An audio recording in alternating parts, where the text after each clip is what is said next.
Have a beer and tweet. There's your spiritual advice for the day. All right.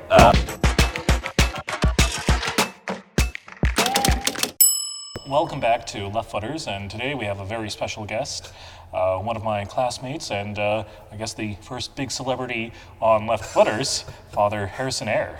Welcome. Thanks. How am I the celebrity, though? Well, I mean, it was just, a couple weeks ago that you sort of threw the Twitter bomb into the forefront of the internet for a little bit. Oh, yeah. So could you explain that a little bit? The celibacy matters? The celibacy matters. Oh, okay. Joe Rogan's attacking celibacy and saying, when are they going to let him have sex or whatever, right? So forcing guys to be celibate, bad. I was replying saying blah, blah, and I used the hashtag celibacy matters, and it just kind of exploded from there, actually, in a way. So, then that night, the editor from Catholic News Agency DM'd me on Twitter and said, hey, you want to do an interview? And I said, yeah, sure. So the thing is, though, with things on social, on Twitter, it goes up really fast and it dies really fast. Yeah. I was like, this is a 24-hour phenomenon, maybe 48, and sure enough, that's what happened. That's just the way it goes. So you always need to have 2 minutes of fame. 2 minutes of fame. 2 minutes of fame. Wow. I think a couple episodes ago we were talking about Andy Warhol mentioning only 15 minutes of fame, so we're down to 2. We're down to 2. People, we're down to 2. Come on. 140 characters of fame? Andy Warhol is a good Catholic, too, you know. You're the second person to say this on. I'm sure the first person was the one who mentioned the 15 minutes. Yes, right? yes, exactly. Yep. So tell me this, because I've had the great temptation of joining Twitter, and You're on Twitter. I'm on Twitter.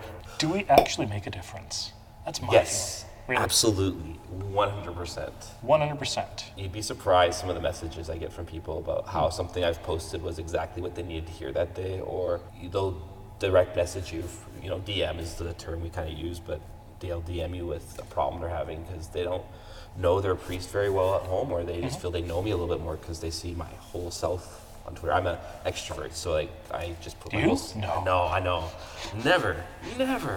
But I put my whole self out there, and I think people kind of actually appreciate hearing that. So, I still remember just a few weeks ago, actually, I had someone kind of DM me with they were struggling with God's forgiveness. Okay. I don't want to get into all the details, but they're struggling with receiving God's forgiveness, and we were talking, and I pointed them to a site that would help them deal with their issue, and they said that was everything they've been looking for. Really? Wow. And they felt that for the first time ever, they had hope. So, it does good. Twitter's nasty, though. Is it? Oh, yeah. So, I need to have some kind of, battle gear to get into it? This is what we need. It's damned heavy. You got the beard already. I have the beard. So you're set. You're good to go. That's all? That's all that's needed? Yeah, just a beard and beer to make you sane during the battle. No, it's nasty. I mean, it's definitely a sphere for arguing because of the limited characters. Yeah. You want to try and get it out in the succinct way, which means you're abrupt. And I've fallen into it too myself sometimes, which I don't like. But you get abrupt or rude because you're just like, this isn't the forum for a more thorough discussion sometimes. What if I, did something else on Instagram? Would that work too? Yeah, I think so. I think I just stick away. I just stick to one generally. Oh, okay. So I shouldn't explore other mediums, you maybe can. Snapchat? I don't get Snapchat. You don't get Snapchat? Have you tried? I've tried it. I don't understand the filters. Neither do I. I've taken, I think, 4 pictures, and I just look disapproving in all the photos. So why do I? You're Polish. Yeah, that is also a little bit of a hurdle I have to get over. Yeah. It's like in your nature to look at people disapprovingly. A little bit. First of all, permit me to say how much I... We were talking just a few moments ago about, the battle is for the most mundane things. Yeah. Is that, sort of the same thing with Twitter? You just talk about the most mundane things and... Yes and no. Yes and no? There's going to be mundane stuff on Twitter for sure, but... And I mean, because most of it's fleeting, most of it's the tweets out there and then it disappears into the great unknown. The mundane, though, is where the most substantial happens. Look at the Eucharist. It's bread initially before we even do the consecration. Wine, oils. These are mundane things, right? The mundane is the means to access the supernatural. You're accessing supernatural with left footers.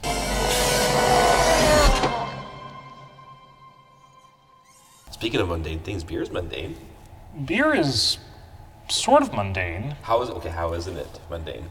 A lot of work goes into beer making. Yeah, well, good beer. Good beer. We should just talk about beer. Yeah, we definitely can. I mean, why do you like beer?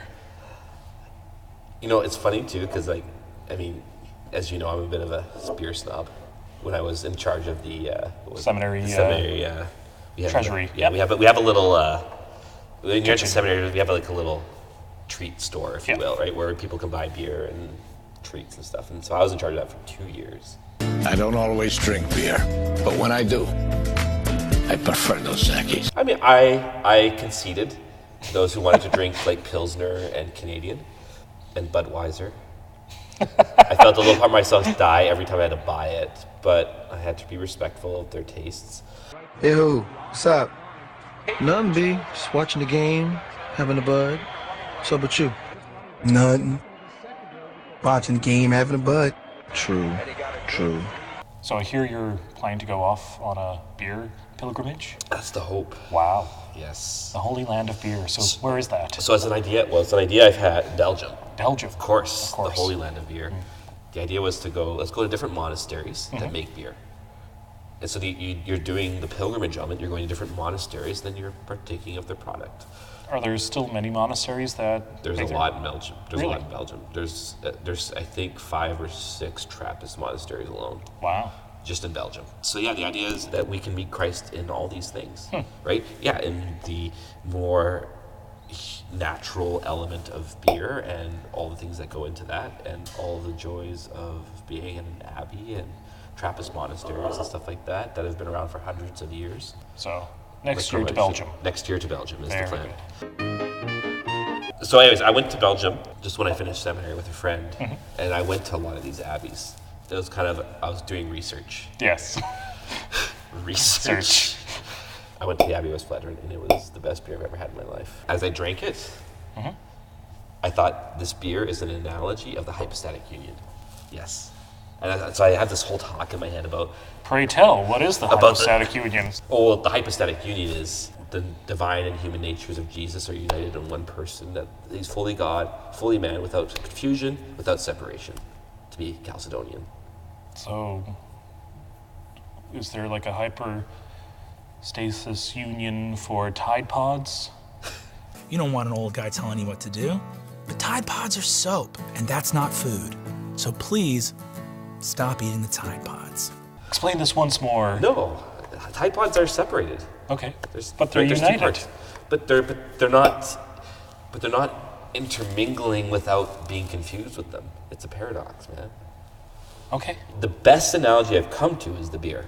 And it's still an imperfect analogy, but it's the best one Okay, I've so come to. explain how is So the West beer- Flattern 12, well, it's just the West Flattern 12. Oh, okay, so not just all beer. Not just all beer, no. The West this Flattern beer, 12. Yes. You have it's like you're drinking 2 beers at once, almost. What do you mean 2 beers at once? You have a dark, Okay. robust beer, but a light crispness at the same time. It's got 2 totally different things. It's got consistency to it, but it's like a thickness to it. You It's sure they just smooth. weren't pouring 2 different beers into? I'm positive. Okay. They know how to brew. This has actually been, for a few years, it was consistently rated the best beer in the world. Really? Yes. Wow. And yet, it's 1 beer. It's 1 beer. And so you're having this experience of 2 things at once in 1 beer, and one thing's not being confused by the other, but you know that there's 2 things, and yet it's one at the same time. And so I have this whole talk in my head about what I want to give when we go to the Abbey West Flattern, because that beer is the closest analogy I've come to of the hypostatic union of 2 natures in 1 person, to Chalcedon. To Chalcedon, indeed. Please like and subscribe and support us in every and any way you can.